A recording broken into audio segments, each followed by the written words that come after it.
안녕하세요, 여러분. 해피맨즈입니다. 여러분은 어떤 어른이 되고 싶으신가요? 나이가 든다고 해서 모두가 지혜롭고 존경받는 어른이 되는 것은 아닙니다. 오히려 나이가 들수록 더 좋은 영향을 주는 사람이 되는 것이 중요하죠. 그렇다면 우리는 어떤 모습의 어른이 되어야 할까요? 그리고 존경받는 지혜로운 어른들은 어떤 특징을 가지고 있을까요? 오늘은 이 질문에 대한 답을 5가지 포인트로 정리해 보겠습니다. 끝까지 함께 해주세요. 먼저 구독과 좋아요는 저에게 언제나 힘이 됩니다. 1. 듣는 힘이 강하다. 지혜로운 어른들은 말을 많이 하기보다 상대방의 이야기를 깊이 듣습니다. 단순히 듣는 것이 아니라 공감하고 이해하려 노력하죠. 이런 태도는 주변 사람들에게 신뢰를 주고 자연스럽게 존경을 받는 원동력이 됩니다. 가만히 생각해 보세요. 여러분은 누군가와 대화할 때 정말로 듣고 있나요? 아니면 대답할 말을 생각하고 있나요? 듣는 힘이 강한 사람들은 상대방이 진정으로 말할 수 있도록 환경을 조성합니다. 예를 들어, 대화를 나눌 때 스마트폰을 내려놓고 상대방에게 온전히 집중하는 습관을 들입니다. 또한 단순히 듣는 것이 아니라 적절한 질문을 통해 상대방이 더욱 깊이 있는 생각을 할 수 있도록 돕죠. 그렇다면 그때 어떤 기분이 들었어요? 같은 질문은 상대방이 자신의 감정을 더 명확하게 표현하는 데 도움이 됩니다. 경청은 관계를 더욱 깊고 의미 있게 만듭니다. 가족, 친구, 직장 동료뿐만 아니라 처음 만나는 사람과의 대화에서도 진정성 있는 경청 태도는 좋은 인상을 남깁니다. 또한 듣는 힘이 강한 사람은 대화 중 상대방의 감정을 읽어내는 능력도 갖추게 됩니다. 얼굴 표정, 목소리 톤, 몸짓 언어까지 세심하게 관찰하면 상대방이 말하지 않은 속마음까지 이해할 수 있죠. 뿐만 아니라 경청은 갈등을 해결하는 데도 중요한 역할을 합니다. 많은 갈등은 서로의 입장을 제대로 듣지 않고 오해가 쌓이면서 발생합니다. 하지만 듣는 힘이 강한 사람들은 먼저 상대방의 입장을 충분히 듣고 이해하려 노력합니다.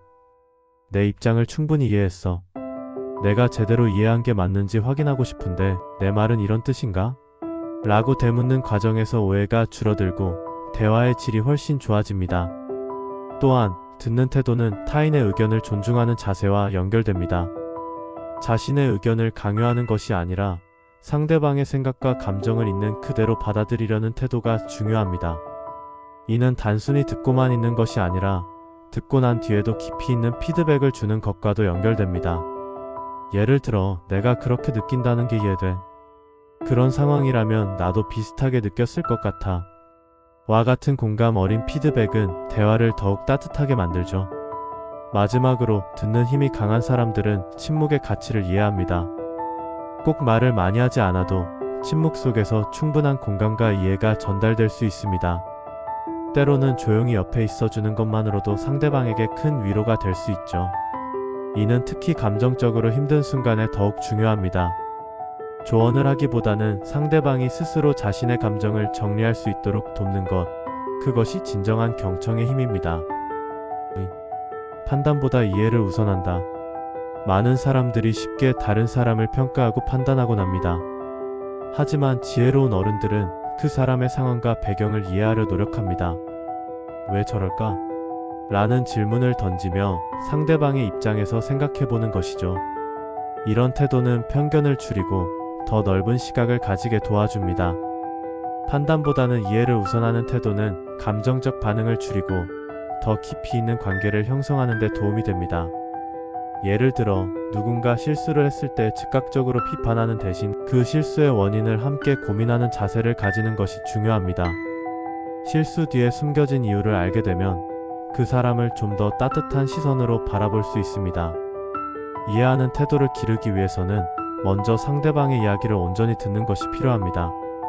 저 사람이 왜 그런 행동을 했을까? 어떤 배경이 있었을까? 같은 질문을 던지는 습관을 가지면 자연스럽게 열린 마음으로 상대를 대할 수 있습니다. 특히 감정적으로 민감한 상황에서는 즉각적인 판단보다 차분하게 상대방의 입장을 고려하는 것이 중요하죠. 또한 지혜로운 어른들은 상대방의 경험과 가치관이 다를 수 있음을 인정합니다. 사람마다 자라온 환경과 배경이 다르기 때문에 생각하는 방식도 다를 수밖에 없습니다. 따라서 상대방이 내 생각과 다르다고 해서 그를 배척하는 것이 아니라 그의 입장에서 바라보고 이해하려 노력하는 것이 중요합니다. 예를 들어 직장에서 동료가 업무를 처리하는 방식이 다를 때 단순히 저 방법은 잘못됐다라고 판단하는 것이 아니라 왜 저렇게 했을까? 라는 질문을 던지는 것이 더 생산적입니다. 이렇게 하면 서로의 방식에서 배울 점을 찾을 수 있고 더 원활한 협력이 가능해집니다. 이해를 우선하는 태도는 갈등을 줄이고 더 나은 인간관계를 형성하는 데도 도움을 줍니다. 우리가 타인을 쉽게 판단할 때 그 판단이 편견이 될 가능성이 큽니다. 하지만 상대방의 입장에서 생각하는 습관을 기르면 보다 성숙한 사고방식을 가질 수 있습니다. 또한 이렇게 열린 마음을 가지면 더 다양한 시각을 받아들이고 스스로도 성장할 기회를 얻게 됩니다. 마지막으로 이해를 우선하는 삶을 살기 위해서는 연습이 필요합니다. 하루 동안 만난 사람들에 대해 그 사람의 입장에서 생각해보면 어떨까? 라는 질문을 던지는 연습을 해보세요. 시간이 지나면 자연스럽게 판단보다는 이해하는 태도가 몸에 배게 될 것입니다. 3. 끊임없이 배우고 성장한다. 나이가 들수록 배움이 멈추는 것이 아니라 더욱 적극적으로 새로운 것을 배우려는 자세가 필요합니다. 존경받는 어른들은 톡 써 새로운 경험, 다양한 사람들과의 교류를 통해 계속해서 성장합니다. 변화하는 시대에 발맞춰 자신을 발전시키는 사람이야말로 진정한 지혜를 가진 어른이라고 할 수 있습니다. 배움의 과정은 단순히 학교에서만 이루어지는 것이 아닙니다. 새로운 기술을 배우거나 여행을 통해 다양한 문화를 경험하는 것도 중요한 배움의 방식입니다. 또한 젊은 세대와 소통하면서 새로운 시각을 받아들이는 것도 성장의 한 방법입니다. 지혜로운 어른들은 배움을 두려워하지 않습니다. 오히려 새로운 도전을 즐기며 자신의 한계를 넓혀 나갑니다. 예를 들어 새로운 취미를 배우거나 기술을 익히면서 꾸준히 자신을 발전시켜 나갑니다. 또한 실패를 두려워하지 않고 배움의 과정으로 받아들이며 이를 통해 더욱 성숙한 사람이 되어갑니다. 변화하는 시대에 적응하기 위해서는 끊임없는 배움이 필요합니다. 과거의 방식만을 고집하는 것이 아니라 열린 자세로 변화에 대응할 줄 아는 것이 중요하죠. 예를 들어 디지털 기술이 발전함에 따라 스마트폰이나 컴퓨터 활용 능력을 기르는 것도 중요한 배움의 한 부분이 될 수 있습니다. 이 영상을 보시는 당신도 정말 존경받는 어른이 되어 가시는 겁니다. 또한 배움은 단순히 자기 개발을 넘어 주변 사람들에게 긍정적인 영향을 미치는 요소가 됩니다. 지혜로운 어른들이 배움을 지속하면 젊은 세대들에게도 좋은 본보기가 될 수 있습니다. 나이는 숫자에 불과하다는 말처럼 배우고 성장하는 자세를 유지하는 한 우리는 언제든지 새로운 것을 익히고 발전할 수 있습니다. 또한 배우고 성장하는 태도를 유지하기 위해서는 열린 마음과 끊임없는 호기심이 필요합니다. 작은 것에서도 배움을 찾고 일상 속에서 새로운 도전을 즐기는 습관을 가지세요. 이러한 태도가 몸에 배면 나이가 들어도 여전히 활기차고 지혜로운 삶을 살 수 있을 것입니다. 4. 감정을 잘 다스린다. 화를 쉽게 내거나 감정을 즉각적으로 표출하는 사람은 존경을 받기 어렵습니다. 지혜로운 어른들은 감정을 조절하는 능력이 뛰어나며 감정이 휩쓸리지 않고 차분하게 상황을 바라볼 줄 압니다. 이는 단순히 참는 것이 아니라 감정을 건강하게 표현하는 방법을 아는 것이죠. 감정을 잘 다스리는 어른들은 감정이 격해질 때 이를 바로 표출하기보다 한 박자 쉬어갑니다. 순간적으로 화가 날 수 있지만 즉각적인 반응보다 상황을 객관적으로 바라보고 대응하는 것이 중요합니다. 예를 들어 누군가 나를 화나게 했을 때 즉시 감정적으로 대응하는 대신 심호흡을 하고 감정을 정리한 후 말을 하면 더 나은 관계를 유지할 수 있습니다. 또한 감정을 다스린다는 것은 무조건 참는 것이 아닙니다. 오히려 건강한 방식으로 감정을 표현하는 능력을 의미합니다. 솔직한 감정 표현이 필요할 때는 차분한 말투와 적절한 단어를 선택하여 전달하는 것이 중요합니다. 감정 조절이 잘 되는 사람들은 상대방에게 상처를 주지 않으면서도 자신의 감정을 명확하게 전달할 수 있습니다. 감정을 다스리는 또 하나의 방법은 긍정적인 사고방식을 기르는 것입니다. 부정적인 감정에 휩쓸리기보다 이 상황에서 내가 배울 수 있는 것은 무엇일까?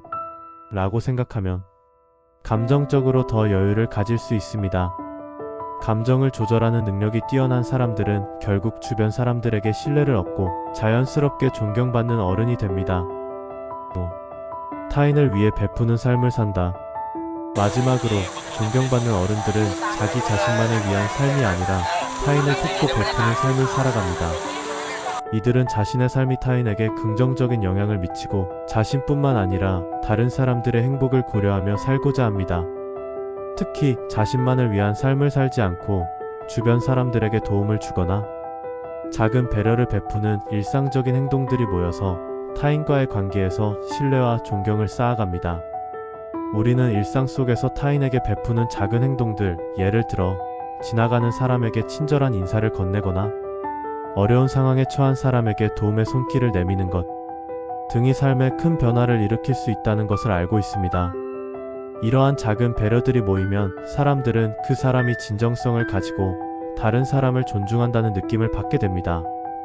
타인을 배려하고 돕는 사람은 주변 사람들에게 따뜻한 인상을 남기고 자연스럽게 존경과 신뢰를 얻게 됩니다. 이러한 베풀의 삶은 반드시 큰 물질적인 도움이나 눈에 띄는 행동만을 의미하는 것은 아닙니다.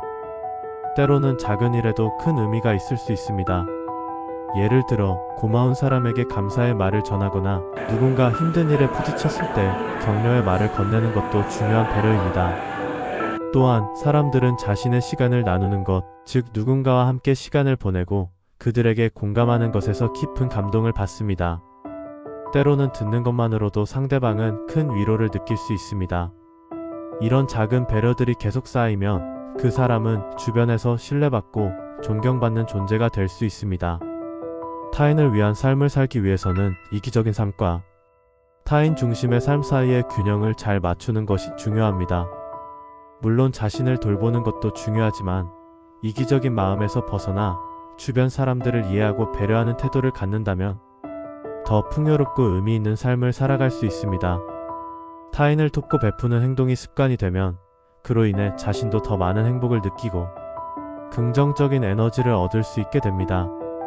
이렇듯 타인을 돕는 삶은 결국 자신에게도 큰 보상을 가져다주는 삶입니다. 사람들은 이러한 모습을 보며 그 사람을 존경하게 되고 나아가 그 사람의 가치관과 삶의 태도에 감명을 받습니다. 주변 사람들은 그 사람에게 의지할 수 있고 도움을 받을 수 있다는 신뢰감을 가지며 이러한 신뢰가 쌓여 결국 사람들 사이의 깊은 유대감과 존경의 관계로 발전합니다. 베풀고 나누는 삶을 살아가는 것은 한 사람의 삶을 풍성하게 만들 뿐만 아니라 그 주변의 사람들에게도 긍정적인 영향을 미칩니다. 결국 타인을 위한 삶을 살아가는 사람은 자신만의 가치와 의미를 찾을 수 있으며 그 과정에서 존경받는 어른이 되는 길을 걸어갈 수 있습니다. 지금까지 존경받는 지혜로운 어른들의 5가지 특징을 알아보았습니다. 듣는 힘, 이해하는 태도, 배움의 자세, 감정 조절 능력, 그리고 베푸는 삶까지. 결국 지혜로운 어른이 된다는 것은 단순히 나이를 먹는 것이 아니라 꾸준히 노력하고 성장하는 과정입니다. 여러분은 어떤 어른이 되고 싶으신가요? 오늘 배운 내용을 바탕으로 우리 모두 한 걸음씩 더 나아가 봅시다. 이 영상이 도움이 되셨다면 좋아요와 구독, 알림 설정까지 부탁드립니다. 다음 영상에서 또 만나요.